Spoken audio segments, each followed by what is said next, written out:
You're losing and you don't even know it.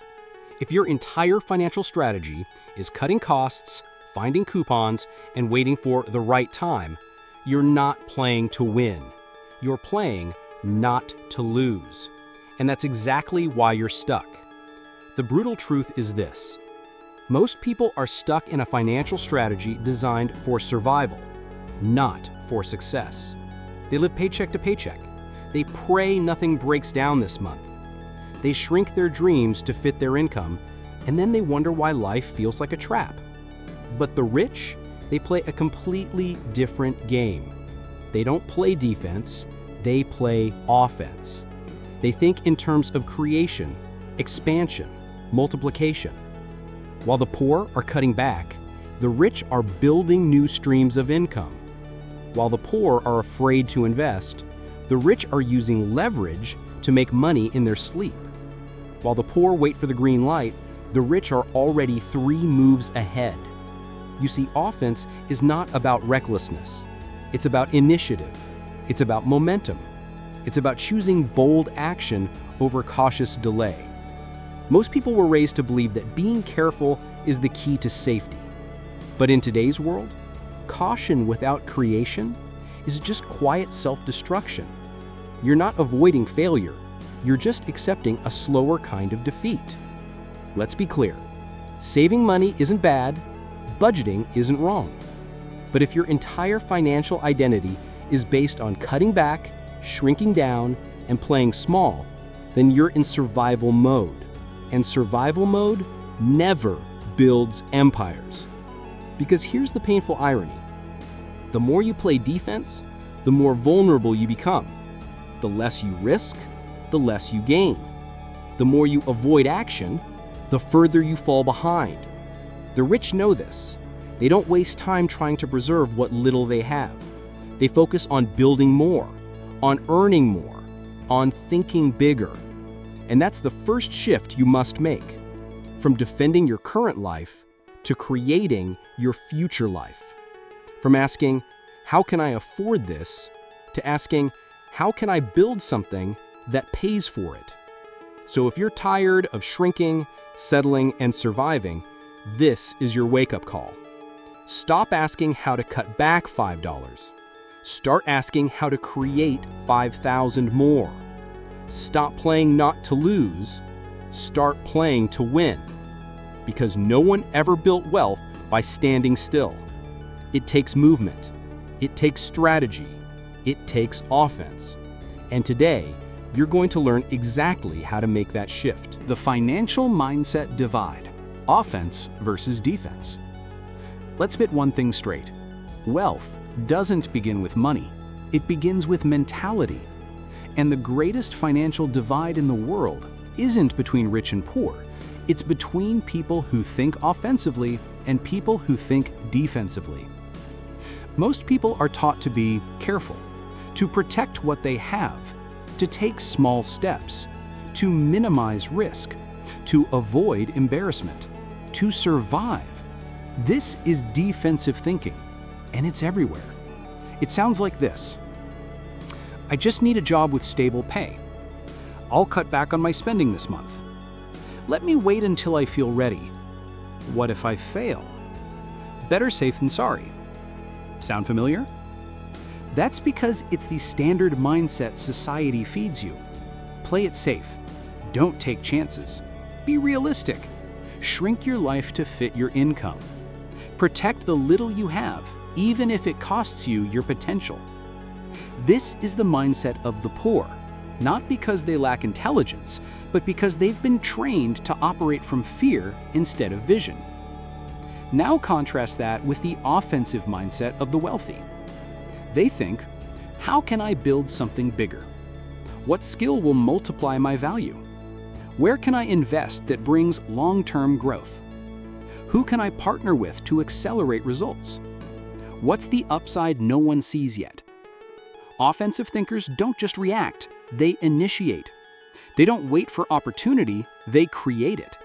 They don't settle for crumbs, they bake the whole damn cake. And here's the key difference. Defensive thinking is about protecting. Offensive thinking is about producing. Poor people guard their paycheck. Rich people grow their cash flow. Poor people look for discounts. Rich people look for investments. Poor people ask how much it costs. Rich people ask what the ROI is. Poor people want security. Rich people want scalability. You see the divide? It's not about luck. It's not about privilege. It's not even about education. It's about mental operating systems.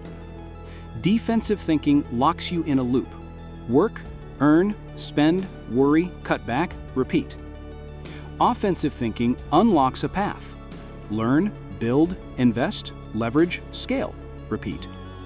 And once you see that, you'll realize this truth. You don't get wealthy by working harder. You get wealthy by thinking differently. Let's use a simple metaphor. Imagine you're playing a game of chess. If your entire strategy is to protect your king and never move forward, you'll lose. Not because your opponent is better, but because you've already limited your own possibilities. You're not playing to win. You're hoping not to lose. That's how most people live, and that's why they stay stuck. The rich, they move their pieces with intention. They take calculated risks. They sacrifice pawns to open up powerful plays. Because their goal isn't safety, it's victory. So the real question is, which side of the board are you playing from? Are you waking up each day just trying to get by? Trying to protect your tiny slice of comfort? Hoping nothing goes wrong? Or are you waking up thinking, what can I build? Who can I serve? Where can I grow? The difference between poor and rich is not just external, it's internal programming. And if you don't change your strategy, if you keep operating from fear, scarcity, and defense, you will keep recreating the same result. Just enough to survive, never enough to thrive. So let this be your turning point. Shift your mindset from, I hope things don't get worse, to, I will make things better. Because the poor wait for life to be safe before they move. The rich move and create the life they want. And the longer you stay in defense mode, the further you fall behind those who've already stepped into offense. Fear-based living. Why the poor wait for permission. Let's talk about fear. Not the kind that comes from dark alleys or horror movies, but the kind that quietly governs most people's financial decisions.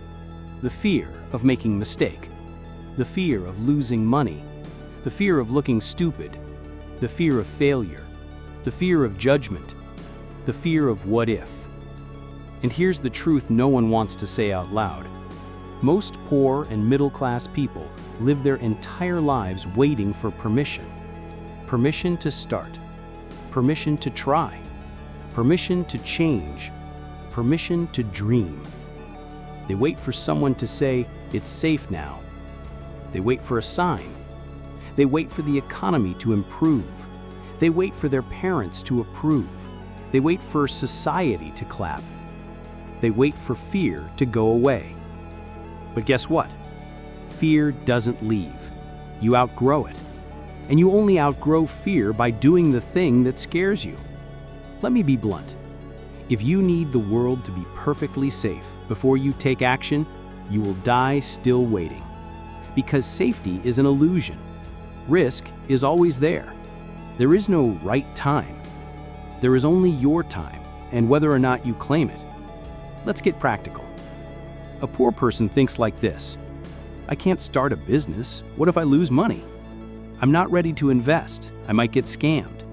I'll take that course later, maybe next year. I'll save up first, then I'll think about growth. This is fear disguised as logic. It sounds smart. It feels responsible, but it's just paralysis in a business suit. Meanwhile, the rich are thinking, what can I learn from this opportunity? What's the worst case scenario, and can I survive it? How can I test this idea with minimal risk? Who can I ask to speed up the process? They don't ignore fear. They move through it because they understand something vital. Fear is a compass, not a cage. If something scares you but excites you, that's your direction. But most people misread that signal. They think fear is a stop sign. The rich know it's a green light. And this is where the biggest divergence happens. Poor people avoid fear. Rich people get curious about it. They ask, what's on the other side of this fear? And then they walk straight toward it. Why? Because wealth is built in the comfort zone. It's built in the growth zone. And the bridge between the two is always made of fear. Let's get even deeper.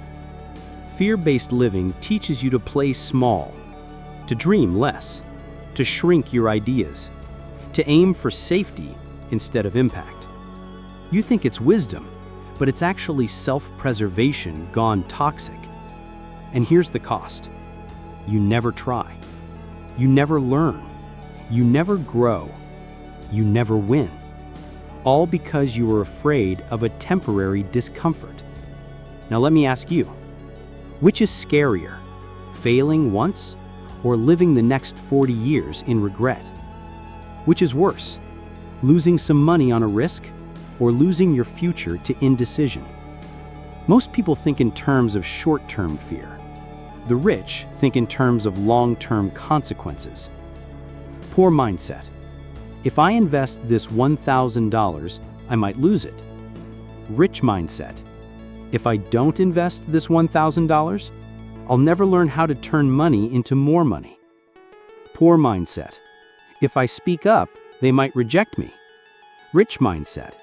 If I stay silent, I'll never attract the people who value me. See the pattern? Fear is not the enemy. Inaction is. And the longer you obey fear, the more it owns you. You become a slave to the very thing you are trying to avoid. You don't just lose money, you lose time, growth, and identity. Here's the truth bomb. You're not behind in life because you're unlucky. You're behind because you keep waiting for life to feel safe. But nothing great was ever built in safety. Wealth is built by those who are willing to look fear in the eye and move anyway. So stop asking, what if I fail? And start asking, what if I don't try? Because fear is temporary. Regret is permanent. And the difference between rich and poor, it's not talent. It's not IQ. It's not even education. It's this. The rich move despite fear. The poor freeze because of it. Choose your side. Survival mode is a trap, not a strategy. Let's get one thing clear. Survival mode is not a financial plan. It's a prison. And the worst part is, most people don't even realize they're in it. They think they're being responsible. They think they're being careful. They think they're doing their best. But the truth is, they're just surviving. Not living, not building, not growing, just surviving. And survival mode? It feels like this. You only think about the next paycheck. You panic every time an unexpected bill shows up. You settle for enough instead of aiming for more. You don't dream because dreaming feels like a luxury. You don't plan for the future because the present is already too heavy. Sound familiar? Here's what you need to understand. Survival mode is addictive. It gives you just enough urgency to keep moving, but never enough clarity to break free. It keeps you working. It keeps you stressed. It keeps you reactive. It keeps you stuck. And eventually, you start to believe it's normal. But here's the brutal truth. Survival is not normal. It's just common. You weren't born to live on edge. You weren't born to constantly worry about money. You weren't born to trade your entire life for bills, food, and rent. But when you're trapped in survival mode, you don't question the system. You only question yourself. You say, I'm not smart enough. Maybe I'm just unlucky. Other people get ahead because they know someone. I guess this is just how life is. No, it's not how life is. It's how the trap is designed to make you think. Because here's how the system works. Step 1, get you in debt. Step 2, make you scared to lose your job. Step 3, keep you too tired to think critically. Step 4, convince you that wanting more is selfish. Step 5, call survival success so you don't ask for better. That's the machine, and survival mode is the engine that powers it. So if you're in survival mode right now, this isn't an attack, it's a wake-up call. You're not lazy, you're not broken, you're just playing a game that was rigged to exhaust you. And now it's time to flip the board. Let's break this down. Why survival mode kills progress. 1. You make short-term decisions with long-term consequences. You take the first job that pays without thinking about future skills or growth. You avoid investing because rent is due tomorrow. You ignore learning opportunities because you're too tired from working 2 shifts. 2. You avoid risk, but at the cost of reward. Survival mode teaches you to protect what little you have, but that means you never build something greater. You choose comfort over creation, safety over scale. 3. You live in constant reaction. You don't act, you respond to emergencies, to bills, to stress, to chaos. You never get ahead because you're always putting out fires. 4. You normalize struggle. You start saying things like, "At least I have a job. It's not great, but it's okay. I can't complain." Yes, you can, and you should, because settling for struggle keeps you from solving it. Here's the shift. The rich don't live to survive. They survive to build. They build to grow. They grow to lead. They lead to multiply. That's the ladder. But you can't climb it while chained to survival mode. So what's the first step? You stop saying, "I just need to get by," and start asking, "How do I build beyond this?" You stop glorifying busyness and start pursuing strategy. You stop worshiping safety and start chasing capability. Because survival mode might keep you alive, but it will never let you live. And here's the truth. No one gets rich by surviving. You get rich by building, even when surviving feels like the only option. You start small, you think big, you move anyway. You don't need the perfect conditions, you need the courage to create better ones. And that begins when you say, "I'm done surviving. It's time to start building." The power of leverage is rich people's favorite tool. There's a reason the rich seem to do less but earn more. It's not magic, it's not luck, it's not even intelligence, it's leverage. If you don't understand leverage, you'll always trade time for money.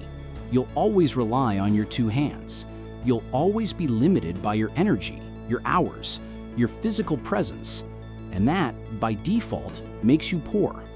Not because you're not working hard, but because you're the only thing working. So what is leverage? Leverage is using something beyond yourself to multiply your impact. It's doing more with less. It's building systems that work harder than you.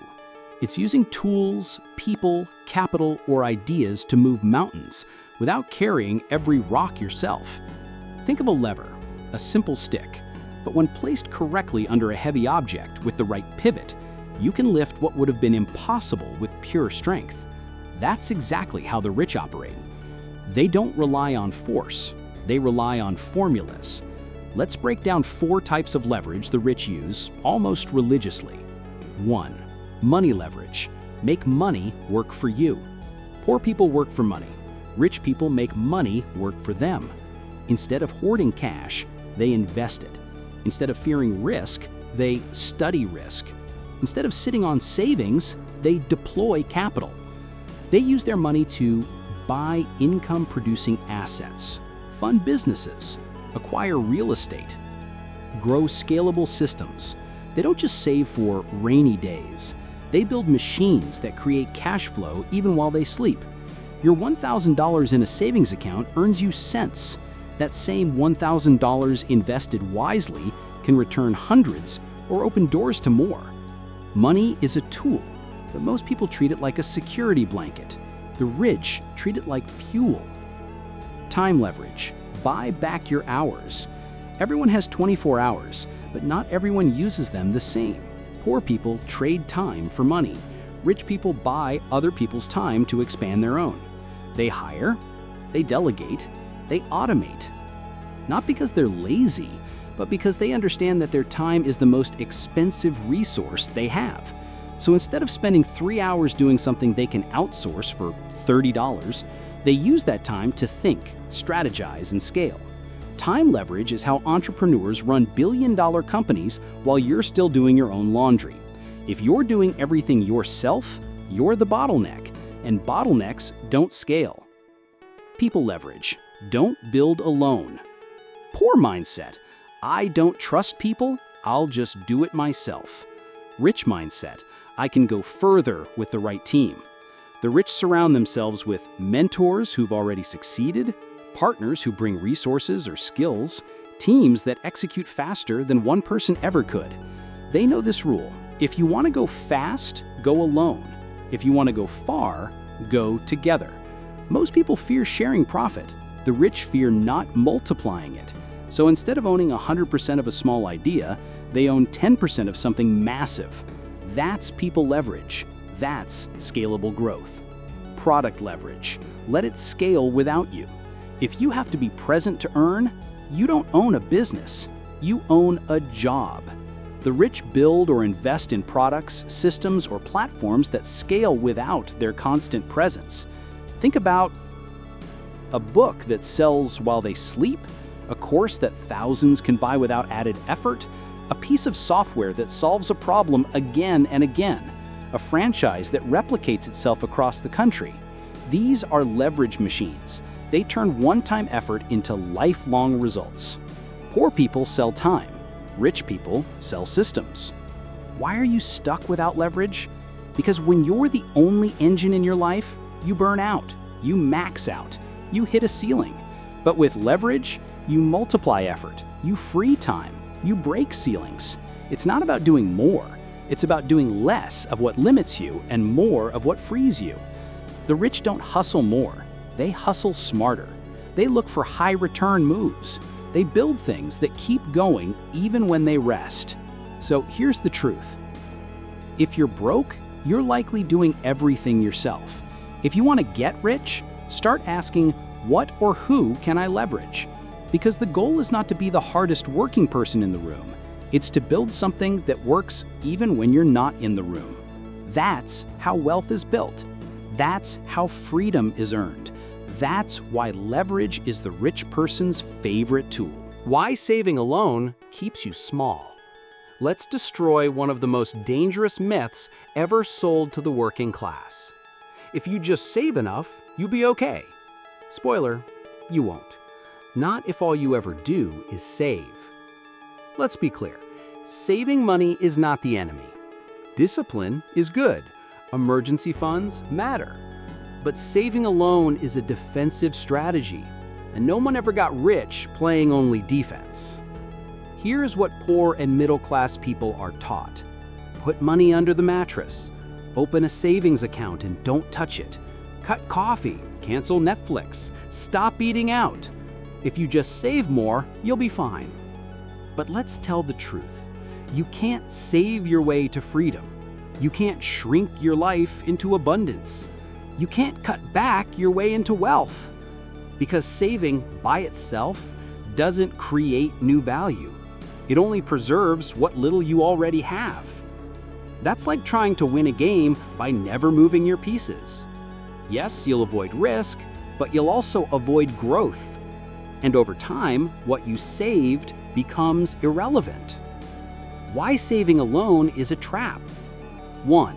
Inflation is eating your money alive.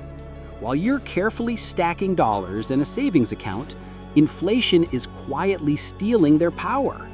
Prices rise, your money doesn't. What you saved for today won't buy the same thing tomorrow. The value shrinks while you feel like you're being smart. 2. Savings create false security. You feel safe with $5,000 in the bank until your car breaks, or a medical bill arrives, or rent increases, and suddenly your safety net evaporates. Saving is important, but it's not security. Cash flow is. 3. Savings doesn't multiply, it preserves.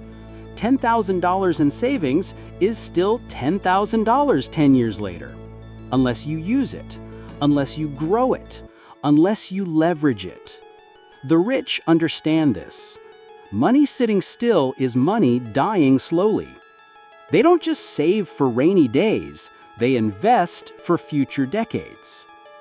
What the rich do instead? Rich people save to invest, not to feel safe.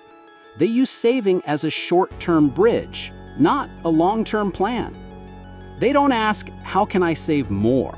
They ask, how can I make this money grow? They focus on buying assets that produce income, investing in themselves to increase earning power, building businesses that generate long-term wealth, putting money into vehicles that compound over time. To them, saving is a temporary stage, not the final destination. It's the waiting room before capital goes to work. NO, the frugal illusion. Too many people wear frugality like a badge of honor. I only spend $2 a day on food. I haven't traveled in 5 years. I haven't bought new clothes since 2010. But if you're always shrinking, you're not growing. And here's the uncomfortable truth. You don't become wealthy by subtracting. You become wealthy by multiplying. The rich aren't wasteful, but they don't obsess over pennies. They obsess over ROI. They focus on value creation, not just cost cutting. Ask yourself this: are you cutting coffee because it helps, or because it's the only thing you feel you can control? Are you saving aggressively or avoiding the courage to earn more? Because many people save out of fear, not strategy. They're not building, they're just bracing for impact. Save smart, not small. There's nothing wrong with being responsible, but responsibility without vision becomes restriction. Saving $5,000 is great, but turning that $5,000 into a $50,000 opportunity is better. Here's the real formula. Discipline plus leverage equals wealth. Discipline plus fear equals stagnation. So, save? Yes, but don't stop there, because hoarding is not planning, and shrinking is not strategy. A new mindset. Don't ask, how can I live on less? Ask, how can I create more so I never have to live small again? That's the mindset of the rich. That's the shift from defensive saving to offensive scaling. Because your goal isn't just to not go broke. It's to never be limited again. And that takes more than saving. It takes strategy. It takes vision. It takes action. Investing is offense, why the poor avoid it. If saving is defense, then investing is offense. And offense is how you win. But here's the problem. Most people never invest because they're afraid. Afraid of losing money. Afraid of being scammed. Afraid of looking stupid. Afraid of not understanding enough. So they wait. They delay. They overthink. They keep their money safe in a bank, where it quietly loses value every year. And by the time they do think about investing, they've already lost the most valuable asset of all, time. Let's call it what it is. Avoiding investing is one of the most expensive decisions you'll ever make. Why the poor avoid investing? Number one, they think investing equals gambling. This is the biggest lie poor people believe. They've been taught that investing is risky, unpredictable, or only for the rich. But here's the truth. Gambling is blind. Investing is informed. Gambling depends on chance. Investing depends on education, timing, research, and discipline. The rich understand this, so they study it. The poor fear it, so they stay out of the game. And guess what? You can't win a game you refuse to play. Number 2, they wait to start later. Poor people say things like, "I'll invest when I make more. Maybe next year when I'm more comfortable. I need to learn everything first." But later becomes never. And every year you wait is a year you miss compound growth. If you invested $5,000 today and it grew at 10% annually, in 30 years, it becomes over $87,000. If you wait 10 years to start, that same investment becomes only $33,000. Time is the multiplier, not just money. Number 3, they don't know what to invest in, so they freeze, they over-research, they jump from video to video. They ask 100 people and still don't move. Meanwhile, the rich don't wait to know everything. They start small, then learn fast. They invest in what they understand, and over time, they expand their circle of knowledge. They know that motion creates clarity, not the other way around. Number 4, they were never taught. Let's be real, most schools teach you how to follow orders, not build wealth. No one teaches you about assets versus liabilities, compound interest, risk management, diversification, emotional control in markets. So people grow up financially illiterate and ashamed to admit it. But the rich, they don't wait for school. They take control of their own education. Books, courses, mentorship, experience. They know ignorance is more expensive than tuition. What the rich know that you don't. Money must move to multiply. If it's not growing, it's dying. If it's not working, it's shrinking. The rich treat investing like oxygen, not a hobby, not a maybe, not a someday. They invest in stocks, index funds, real estate, businesses, themselves.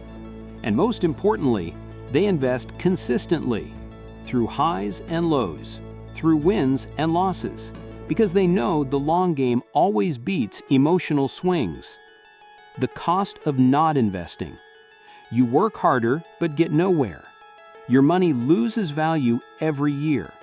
You rely 100% on your job, one illness or layoff away from disaster. You miss opportunities that could have set you free. Not investing doesn't just cost you money, it costs you freedom, options, confidence. It keeps you dependent. It keeps you reactive. It keeps you defensive. So where do you start? You start with this mindset. I'd rather make small mistakes now than big regrets later. Then you set aside a small amount to learn by doing. Pick one investment type and focus.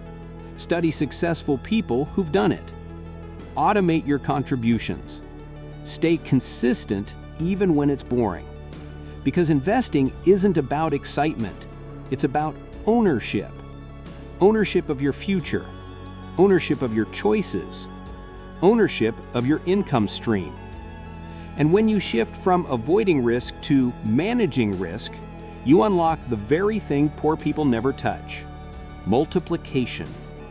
Final reminder, you don't need to be rich to invest, but you do need to invest to become rich. So stop sitting on your money. Stop waiting for the perfect moment. Stop letting fear write your financial future. Start, even small, even scared, because the only bad investment is the one you never made. Creating income streams, not just chasing jobs. If your only source of income is your job, you're walking a financial tightrope with no safety net. And yet, that's how most people live. They work, they earn, they spend. They repeat, month after month, year after year, decade after decade. They don't build income, they chase it. And when life hits, when they lose the job, get sick, or hit burnout, everything collapses because they never created anything that earns without them. Target. The poor chase jobs, the rich build streams. Let's break this down. Poor mindset. I need to find a better job. Rich mindset. I need to build better income streams. Poor people think in terms of jobs, a singular income path. The rich think in terms of cash flow systems, multiple streams that feed them. It's the difference between running to earn and building machines that earn while you live. What is an income stream? It's money that flows to you, consistently and predictably, that doesn't depend on you showing up 9 to 5. Types include a side business, rental income, dividends from investments, royalties, books, courses, intellectual property, affiliate commissions, online products, high-value services, freelancing, consulting, coaching. Each stream might start small, but over time, with consistency and leverage, it grows. And once you build one, you realize you can build 2, then 5, then 10. This is how the rich escape survival mode forever. Repeat, job equals income stream? Not exactly. Your job pays you, but that paycheck has a fixed ceiling, your time.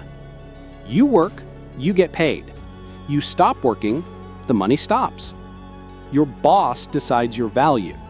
You trade hours, not ownership. Jobs aren't evil, but they're not scalable. They're not offensive by design. A job gives you income. A stream gives you leverage. A job keeps you employed. A stream can set you free. Why having one source of income is dangerous? Think of it like this. If you only breathe through one nostril and it gets blocked, you suffocate. Same with income. What happens if you're laid off? Your company shuts down. You get injured or sick. The economy crashes. If you have no other source, you're financially paralyzed. But with multiple streams, you stay afloat. You adapt. You thrive. Security doesn't come from one job. It comes from multiple flows. Building streams. How the rich do it while the poor wait. They start early, even if small. They don't wait until they have more time or feel ready. They build something on the side. They reinvest earnings. They learn as they go. They focus on scalability. They build once, sell many times. One course, 1,000 customers. One product, global market. They don't just trade time, they multiply value. They automate and delegate. They use tech, tools, and people to remove themselves from daily tasks. This is how income flows while they sleep, travel, or rest. They diversify. No single point of failure. If one stream slows down, the others keep flowing. They don't panic. They pivot. Real talk. What can you do? Stop saying, I don't have time. Start asking, what can I create during the time I do waste? Stop thinking, I'm not an entrepreneur. Start thinking, I can learn skills that make me money outside my job. Stop relying on one paycheck. Start planting multiple seeds. Even if you earn just $100 a month from a new stream, that's income that wasn't there before. That's momentum. That's freedom in the making. The mindset shift. Ask yourself daily, what can I create that pays me whether I show up or not? That question alone will lead you to ideas, opportunities, and actions that most people never consider because they're too busy working for someone else. And once you start thinking like a builder, you stop living like a chaser. In summary, Your job is not enough. Relying on one income source is financial roulette. The rich don't wait for promotions, they create profits. The future belongs to those who own income, not just earn it. So stop chasing, start creating. Because the real freedom isn't in the paycheck, it's in the streams that never stop flowing. Why security is a myth and action is the real safety. Most people say they want to be rich, but what they're really chasing is something else: security. A stable job, a predictable income, health insurance, retirement at 65. No surprises, no risk, no change. But here's the uncomfortable truth. Security is the most dangerous illusion of modern life. Because what people call security is often just dependence in disguise. The job security lie. For decades, people were told, get a degree, get a job, stay loyal, retire with a pension. But that system is gone. Jobs get outsourced, companies go bankrupt, automation replaces entire departments. Loyalty gets you nothing. You could give a company 20 years and get laid off in 20 minutes. So what kind of security is that? If your income depends on a single employer, you don't have stability, you have vulnerability. Comfort, not safety. Most people confuse comfort with security. They think, I feel safe in this job. I know my routine. I don't need to take risks. But comfort zones are where dreams go to die. They're quiet cages, and the longer you stay in them, the smaller your life becomes. Comfort is not the absence of danger. It's the presence of stagnation. You're not protected. You're paralyzed. Real security comes from capability. Let's redefine what safe really means. Can you create income from multiple places? Can you adapt when the market changes? Can you learn new skills quickly? Can you sell, market, lead, create, and build? Can you survive without one specific employer? If the answer is no, you're not safe, you're fragile. The rich don't chase security. They chase capability. Because when you're capable, you don't fear chaos. You move through it. You create your own safety, on demand. Action is the new safety net. Want real security? Start that side business. Build that income stream. Learn that money skill. Take that calculated risk. Invest in what you control. Because the truth is, staying still is the riskiest move of all.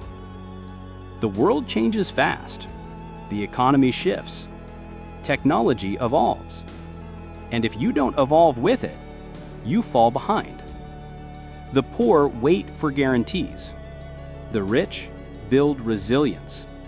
They know no job is permanent. No market is stable forever. No skill is future-proof. But their ability to act is the most reliable asset they own. Fear keeps you chained to false safety. Most people say, I just want something secure. I don't want to take a big risk. What if I lose everything? But they're asking the wrong question. The question isn't, what if I take a risk and lose? The real question is, what if I play it safe and lose slowly? Because here's the thing, playing small has a cost. Staying stuck has a price. Avoiding action is a decision with consequences. Inaction is not safety. It's silent surrender. Redefining safe in the 21st century. Safe is not a 9-to-5 job, a single stream of income, a secure degree, a boss who says, "Don't worry." Safe is having skills the world needs, knowing how to build from scratch, having cash flow from multiple directions, being able to pivot, adapt, and rise. Security is no longer external, it's internal. It's not what you own, it's what you know how to do. In summary, security is not real. It's just a story people tell themselves to feel less afraid. True safety comes from movement, creation, and control. The more capable you are, the less you fear losing anything. Don't settle for a safe life that quietly steals your potential. Build the kind of confidence that can weather any storm. So stop asking for guarantees. Start building your own backup plan.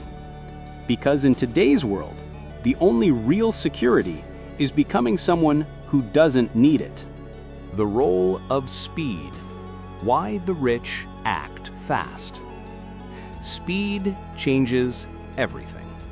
Not because fast people are always right, but because they get feedback, learn, and adjust faster than everyone else. And that, over time, makes them unstoppable. You see, most people don't fail because they're dumb. They fail because they move too slow. They hesitate. They overthink. They wait for permission. They analyze so long that the opportunity is gone. Meanwhile, the rich, they act. They learn. They adapt. They repeat. Speed is not recklessness. It's momentum. Poor people move slowly and pay the price. Let's be honest, most poor and middle-class people take weeks to make decisions, wait for the right time, need everyone's approval, get paralyzed by too many choices, fear making the wrong move so they make no move at all. And guess what? Slow action creates slow growth. Slow growth creates slow freedom. And slow freedom usually means no freedom. Because by the time they finally act, three things have already happened. Someone else took the opportunity, the market changed, they lost the hunger. Rich people move fast, but not blindly. Rich people aren't impulsive, they're decisive. They understand that speed is a form of power. Here's how they use it. They test ideas early before they're perfect. They make decisions with 80% information, not 100%. They course correct while in motion instead of waiting for ideal conditions. They jump on trends while others are still researching. Because they know you don't need to be perfect, you need to be in the game. Being first doesn't guarantee success, but being too late guarantees irrelevance. The fastest way to learn is to do. You can read all the books, watch all the tutorials, take all the notes, but until you move, you don't know. Poor people want to learn everything before they act. Rich people learn by acting. Start the business, make the offer, pitch the client, post the content, invest a small amount. Build version 1.0.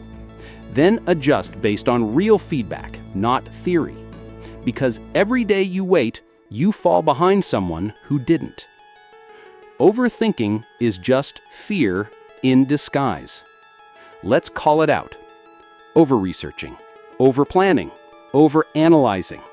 It all sounds smart, but it's just a fancy way of saying, I'm afraid to fail. And here's the irony. In your effort to avoid failure, you guarantee stagnation. The rich aren't fearless. They're just fast despite fear. They feel it, then move anyway. Because fear doesn't fade by thinking. It fades by doing. Speed builds confidence.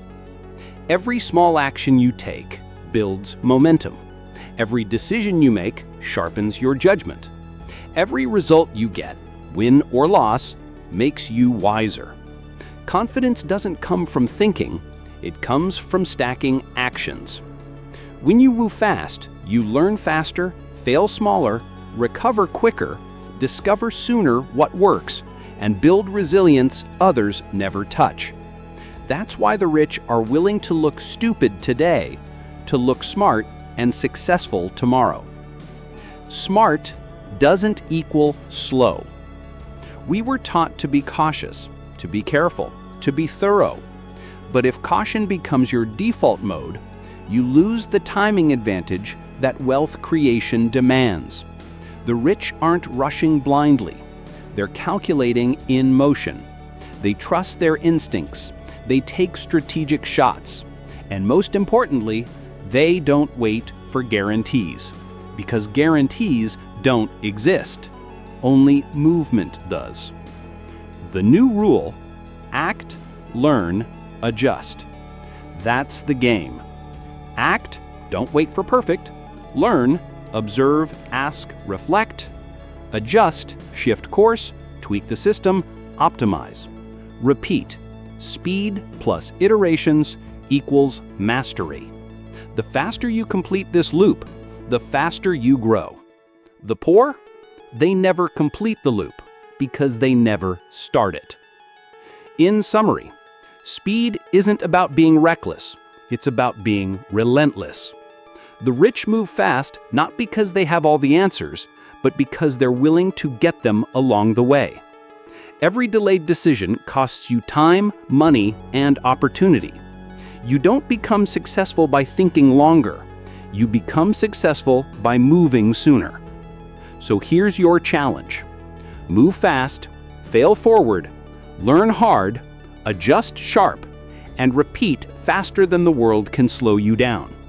Because in the new economy, speed is the advantage, and hesitation is the enemy. The danger of over-planning and underdoing. Let's talk about the trap that keeps millions smart but broke: over-planning. We live in a world where people take courses they never apply, write business ideas they never launch, fill journals with dreams they never pursue, build vision boards, and nothing else. They're obsessed with getting it right, and in doing so, they never get it real. Planning without action is the most sophisticated form of procrastination. It feels productive, it sounds impressive, but it creates zero change. The illusion of preparation. Here's how it looks. I'm still doing research. I just need to learn a little more. I want to be fully ready before I start. Let me map out all the steps first. It's not the right time yet. Sounds responsible, right? It's not. It's fear wearing a mask. Planning becomes a hiding place, a socially acceptable delay, a safe way to avoid risk while still feeling busy. But here's the truth. You don't learn business by reading. You learn it by doing business. You don't build wealth by budgeting. You build it by creating income. You don't change your life by designing it. You change it by living it. Snail, why the poor overplan? Because they've been conditioned to believe mistakes are bad, failure is embarrassing, you only get one shot, others are watching and judging. Action is dangerous, but planning is safe. So they freeze in the thinking stage. They analyze every angle. They imagine worst-case scenarios. They wait for perfect conditions, which, by the way, never come. And in waiting, they lose time, momentum, opportunity, self-trust, because the longer you think without acting, the harder it becomes to act at all. Electric. The rich are builders, not philosophers. Yes, they plan. Yes, they strategize. But they don't get stuck in it. They launch. They test. They execute. They get feedback. They improve. They understand that action is the best teacher. Execution is the real education. You'll learn more in 30 days of doing than in 3 years of thinking about it. Explosion. Over-planning creates these 4 traps. 1. Paralysis by analysis. Too much thinking leads to no movement. You drown in possibilities instead of choosing one. 2. Fear of imperfection. You delay because it's not ready, but nothing is ever truly ready. The perfect version comes after the first messy one. 3. Addiction to control. You want to predict every step, but wealth requires letting go of certainty and dancing with feedback. 4. Emotional burnout without results. You feel tired from all the preparing, but you have nothing to show for it. It erodes your self-belief. Planning is only powerful with action. A map is only useful if you start walking. A budget is only valuable if you earn something to manage. A vision is only real when you pursue it. So yes, plan, but act faster than you doubt. Try, test, tweak, because speed of iteration beats depth of speculation. Real builders know done beats perfect. Momentum beats mastery. Imperfect progress beats ideal procrastination. You can't fix what you haven't built. The rich fail faster, because failing fast equals learning fast, and learning fast equals succeeding sooner. Your new operating system. From now on, adopt this mindset. Plan for 20%, act for 80%. Just enough to know your direction, then hit the road. Don't ask, what if it doesn't work? Ask, what will I learn by doing this anyway? Because action guarantees growth. Planning guarantees nothing. In summary, over-planning is a comfort trap. Poor people think planning equals progress. Rich people plan enough to move, then improve through motion. The only real feedback is reality. If you're stuck in preparation, you're not building wealth, you're postponing it. So stop drafting, stop refining, stop waiting. Launch the messy version, get the real data, fix it in the wild, and grow as you go. Because those who win aren't the ones with the best plans. They're the ones who execute while others hesitate. Building versus preserving. Why wealth demands creation. Here's a truth most people never realize. You can't protect your way into prosperity. You have to create your way into it. But most people, they're so busy preserving what they have that they never get around to building what they want. And that's why they stay broke. Let's be blunt. The poor think about keeping. The rich think about creating. That single shift changes your entire relationship with money. The preservation mindset, living to not lose. This is the dominant mindset among the middle class. Let's make sure we don't run out. Let's cut back so we can hold on longer. Let's save what we've got and avoid taking chances. Let's wait until we're 100% sure before trying anything new. It sounds responsible, it feels smart, but it's rooted in fear, and fear never builds wealth. People with this mindset stay in dead-end jobs for years, hoard money in low-yield accounts, say no to opportunities because they might not work, overvalue security, and undervalue creation. They're protecting something small while missing the chance to build something big. Enter the builder's mindset. Expand or die. The wealthy understand a simple truth. You can't keep what you haven't built. Preservation only matters after creation. You don't guard seeds, you plant them. You don't protect dreams, you chase them. You don't shield potential, you develop it. The wealthy live by these questions. What can I launch this year? What new value can I create for others? What systems can I build that multiply without me? What assets can I generate that compound over time? They're not obsessed with keeping what they have. They're obsessed with growing what they can have. That's why they build businesses, brands, portfolios, networks, intellectual property, cash flow ecosystems. Because builders become owners, and owners shape the economy. Why preservation is a trap. Let's get even deeper. Preservation mindset sounds like, this job is stable, I don't want to risk it. This is enough, I don't need more. What if I build something and it fails? I'll grow when I'm more comfortable. But what's really happening? You're holding on to comfort, not progress. You're mistaking safety for success. You're letting the fear of loss override the pursuit of gain. And over time, your skills get outdated, your money loses value, your confidence erodes, your dreams get smaller. Your life becomes a routine instead of a mission. You don't just stay still, you fall behind. Creation is the only path to real wealth. Let's be clear, saving doesn't build wealth. Preserving doesn't build wealth. Only creating builds wealth. You create wealth by solving problems, building systems, launching products, serving people, sharing expertise, taking ownership of outcomes. Every wealthy person you admire, at some point, they had to build.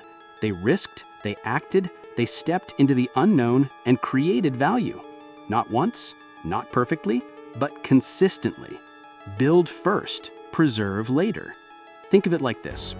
You don't protect a fire that hasn't been lit. You don't insure a house you never built. You don't preserve money that hasn't been made. Yet most people are trying to protect what little they have, instead of focusing entirely on expansion. And that's the trap. Because the greatest risk is not losing what you have, it's never creating more. The builder's daily questions adopt these.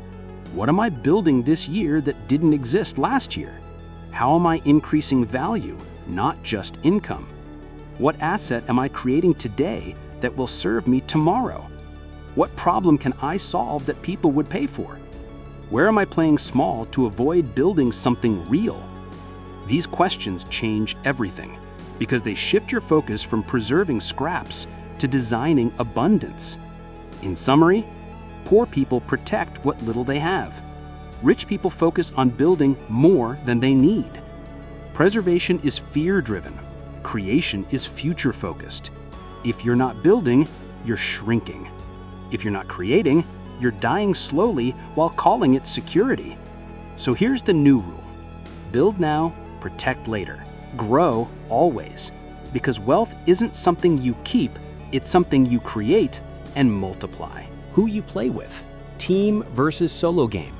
You've heard the phrase, if you want to go fast, go alone. If you want to go far, go together. But when it comes to money, growth, and success, most people are still trying to do everything alone. They work alone, think alone, build alone, plan alone, struggle alone. Why? Because they've been taught that independence is strength, that asking for help is weakness, that trusting others is risky, that doing it all yourself means you earned it. But here's the truth. Trying to build wealth alone is like trying to win a team sport by refusing to pass the ball. It's exhausting, it's limiting, and worst of all, it's slower than it needs to be. The poor play solo, the rich build teams. Let's break it down. Poor mindset. I don't need anyone's help.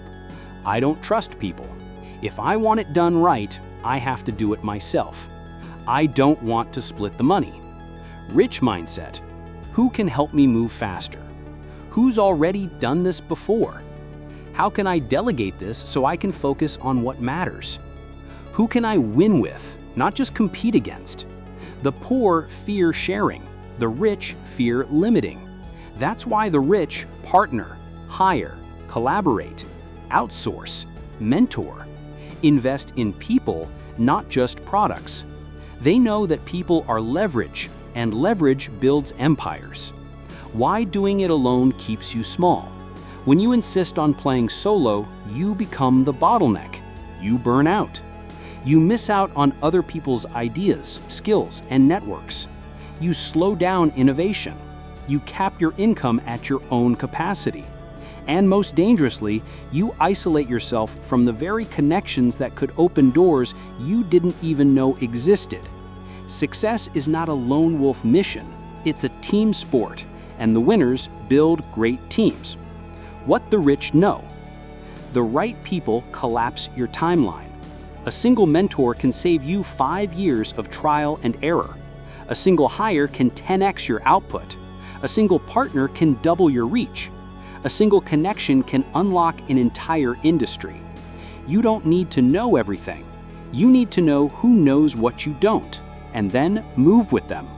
This is how the rich move faster, not because they're smarter, but because they build with others. Let go of the lone hero complex. You don't need to be the genius. You don't need to do it all. You don't need to prove yourself by suffering in silence. Let that go, because obsession with doing it alone is ego disguised as discipline. And ego builds walls, but wealth is built through bridges. Ask any successful entrepreneur, investor, or creator. Their path was paved with people. A coach, a partner, a key employee, a believer, a collaborator, a community. Wealth is not built in isolation. It's built in ecosystems. Practical steps to build your team even if you're starting small. Mentors. Learn from someone ahead of you. Don't reinvent the wheel. Peers. Join communities, masterminds, online groups. Share and grow. Freelancers or contractors. Don't try to design, write, edit, and market by yourself. Accountability partners. Weekly check-ins to track progress and hold each other to the fire. Future collaborators. Look for people with complementary skills, not identical ones. Even if you have $0, build relationships. They are the currency that compounds fastest. New mindset. Who can help me grow? Start asking, who has already done what I'm trying to do? Who sees what I don't see? Who's strong where I'm weak? Who can I serve first to build trust and connection? This is the builder's mindset. It moves you from scarcity to strategy. In summary, the poor hoard control. The rich share power. The poor fear being used. The rich create mutual value. Going solo feels noble, but it's slow and small. Your next level is one relationship away. So stop trying to do it all. Start finding your people. Start building your tribe. Start creating wealth together. Because real success isn't lonely, it's shared. From defensive to offensive living. The shift. Let's make this real. You've seen the patterns. You've felt the truth in every chapter. You know deep down that defensive living is keeping you small. Now the question is, how do you make the shift? From surviving to building. From fear to strategy. From protecting what little you have to creating more than you ever imagined. This isn't theory anymore. It's transformation, and it starts with a decision. I will no longer live just to avoid loss. I will live to create gain. That is offensive living. Defensive living looks like working hard just to not fall behind, saying no to opportunities because they're risky, overthinking every decision, waiting for perfect timing, worrying more than acting, living paycheck to paycheck, defending your current position, never pushing forward. It's like playing a game hoping not to lose instead of playing to win. And guess what? If your entire life is built around avoiding pain, you will never experience true power. Offensive living looks like building new skills, taking calculated risks, moving quickly with imperfect information, multiplying your income sources, surrounding yourself with growth-minded people, investing in assets, not just hoarding cash, creating systems that grow while you rest. It's proactive, it's focused, it's bold, and most importantly, it puts you back in control. The shift requires these 7 changes, from saving to creating. Don't just cut back, increase your capacity to earn. Ask, what can I build that didn't exist yesterday? From waiting to starting. Stop planning forever. Start messy, fast, now. Ask, what can I test this week before the doubt creeps in? From fear of risk to mastery of risk. Learn to measure and manage risk, not run from it. Ask, what is the smart, small bet I can take today? From solo struggle to strategic collaboration. Stop trying to prove yourself by doing it all alone. Start leveraging other people's strengths. Ask, who's one person I can grow with? From defense of what is to design of what could be. Refuse to just maintain. Commit to multiplying. Ask, what system can I build that earns while I sleep? From procrastination to momentum. The longer you hesitate, the heavier the fear. The more you move, the lighter life becomes. Ask, what's the next action I can take in 5 minutes? From comfort seeking to freedom seeking. Don't live for easy, live for expansion. Ask, is this decision based on fear or on growth? Your mind is the engine. Every financial outcome starts here. Not in the bank, not in the market, not in the system, but in your mental software. Offensive living is not just about what you do, it's about how you think. So reprogram yourself daily. I build, not just protect.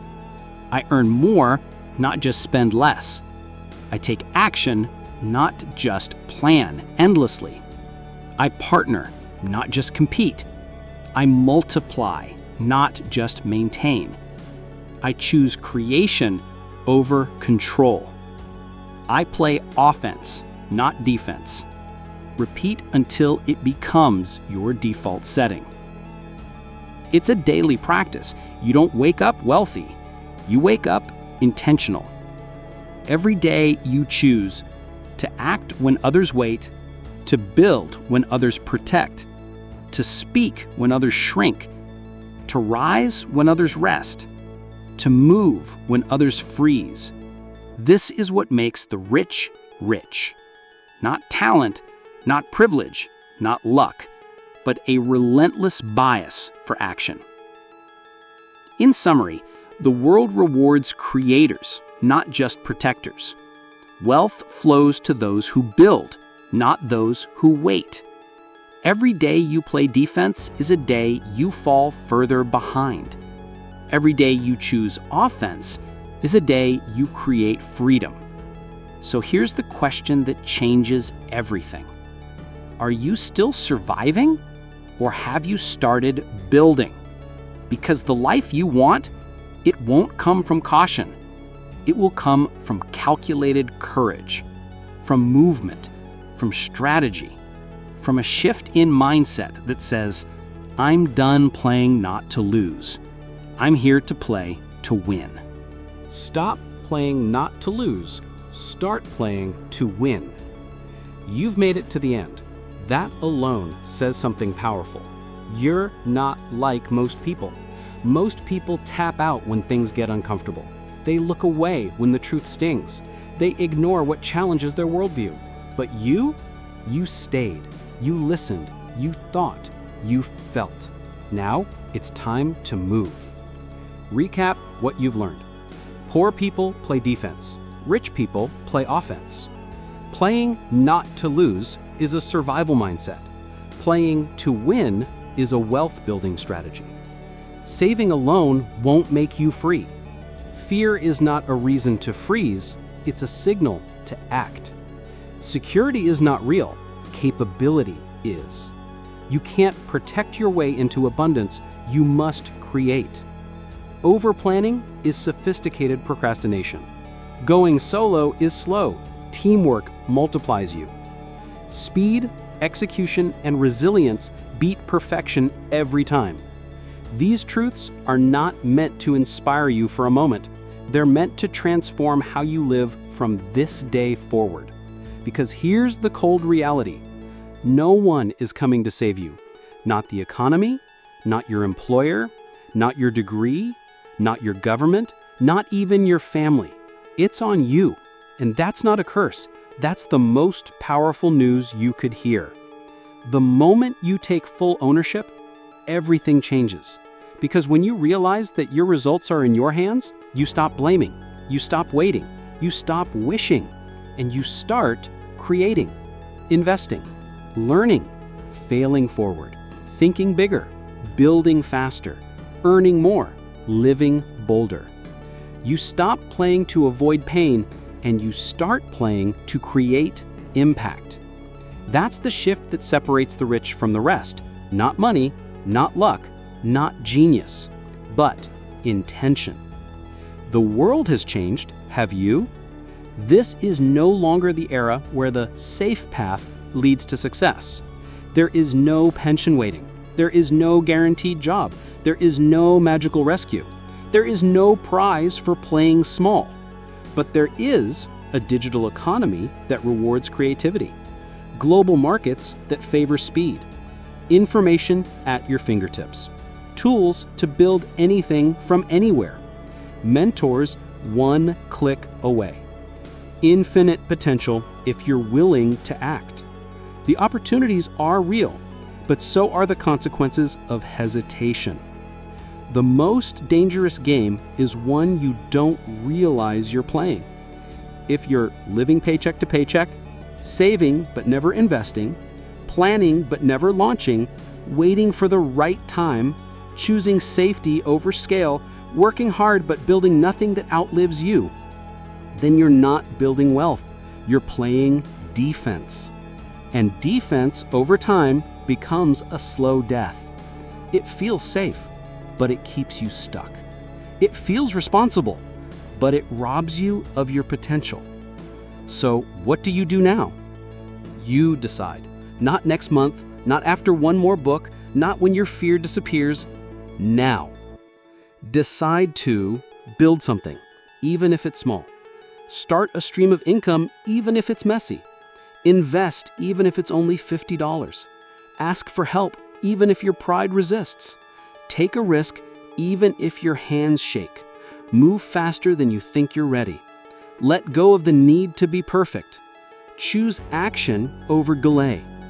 Live for freedom, not comfort. Play to win, not to avoid losing. Because if not now, when? If not you, who? If not this moment, how much longer will you wait? Final reminder, the rich play offense, the poor play defense, and the rest, they don't even realize they're in a game. Now that you do, it's time to play like it. So stop playing small. Stop protecting crumbs. Stop thinking just enough is noble. Build something, own something, multiply something. Become someone who cannot be ignored. Because you weren't born to just survive. You were born to create, impact, lead, and win. From this moment forward, play offense, play bold, play to win.